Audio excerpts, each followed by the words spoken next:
So for this example, I'm just going to basically show you what happens when you've got duplicated data and how Excel second guesses that it's giving you the right answer. So for this example here, I've got one barcode, and if I go to the mapping table, you could see that it's a duplicated barcode here. Now, if you never knew the barcode existed, this is just a downfall of VLOOKUP and why you really need to make sure the unique ID is unique.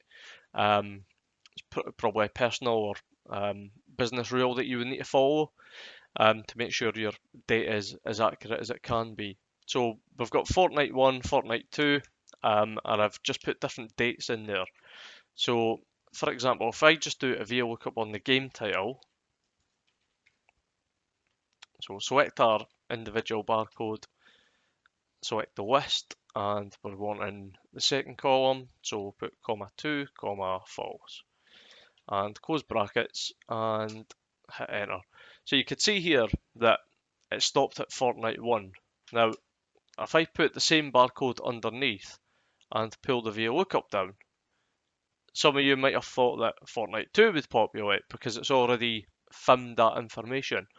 But going back to what I said previously, if it finds the criteria is 100% match, it'll pull that into the cell.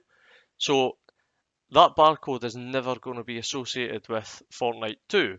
As much as we could see it here as fortnight 2, it has to have a unique barcode.